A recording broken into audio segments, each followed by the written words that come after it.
You have watched an assistant go and look something up. Today we open that up, and it turns out the model never went anywhere. You do not need any background for this. How an agent uses a tool. You ask a question. The assistant says it is searching. A moment later it comes back knowing something it did not know before. That is an ordinary thing to watch, and there is something odd hiding in it. So the first question is simply, what is a tool? The word gets used as if everyone already knows. And this is the odd part. We spent the last 2 episodes establishing that the model only writes text. So if that is true, what did the searching? And once you know what did it, the next question follows on its own. Who decided it was allowed to? So the answer we are going to build. A tool is 2 separate things, a description which the model reads, and a function which a program runs. This is the first half, a form, and it is blank. This is what the model is handed. It has a name, send email. That name is how the model refers to it. And it has slots, who it goes to, what the subject is, what the message says, empty. Something has to fill those in. This is the other half, and it is completely ordinary software. A piece of code that actually sends an email. It could have been written 20 years ago. 2 things, 1 name. When somebody says an agent has a tool, this is what they mean. A description of what can be asked for in code that does it. Now the model. It has been given the form, along with everything else in its window. And what it produces is the same form with the blanks filled in. Same name, same slots. To my@acme.co. Subject Q3 report. The file to attach, Q3 report.pdf. Remember that one, we come back to it. And a short message. That is the whole of what the model did. It picked a name and it filled in some blanks. Nothing has been sent. Nobody has been emailed. What is sitting there on the right is a filled-in form on a desk, and a form cannot do anything. So the filled-in form goes somewhere. It goes to the program that offered the tool in the first place.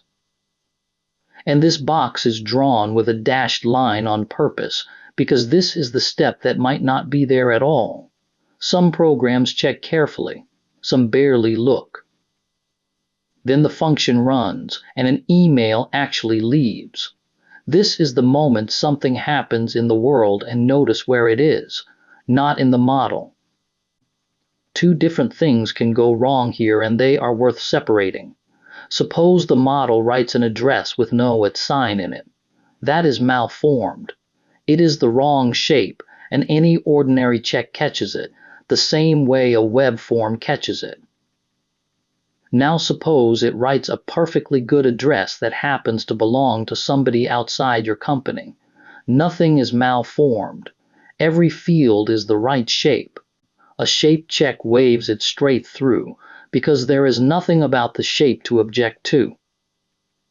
And here is the distinction worth slowing down for. Checking that the blanks are filled in sensibly is not the same as checking that the action is allowed. A request to email a stranger every file you own can be perfectly well formed. Both of those matter, and the second one is the one that gets skipped. Hold on to it.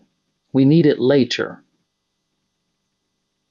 This is the map from last time, and the request is the same one. Send Maya the Q3 report. Everything in the window goes to the model. And what comes out is what we just watched it write. Send email to Maya, the blanks filled in. A program reads it. The tool runs, and this is the only box on the screen that touches the world. And it might not work. The address might bounce, the file might be missing, the mail server might be down. That is not a special case, it is the ordinary case. Whatever comes back, success or failure, comes back the same way. A result comes back. It joins the story so far, the window is full again, and the whole thing goes round one more time. Same loop as episode 1 with bigger boxes. One last thing, and it is the least obvious idea in this episode. In a setup like this one, the model never sees the function. It does not see the code. It sees this, the description. So the words in here are not documentation sitting beside the real thing. As far as the model is concerned, they are the real thing. Take a real example. Say a program offers two tools, and one is described as send a message and the other as send a message to the team channel. You asked it to tell Maya something. Both of those descriptions fit what you said. So it picks one, and it might pick the one that posts to a channel 40 people can read. Which means a description that is vague or slightly wrong, or that could equally describe two different tools, invites a bad choice. And the code underneath can be flawless. The description is the interface. So a tool is a description plus a function. The model picks a name and fills in blanks. It never runs anything. And something else entirely decides whether to carry that out. It should check. It might not check much. Next time, one plug for every tool. Connecting applications to tools mostly meant building each pairing by hand. That does not scale.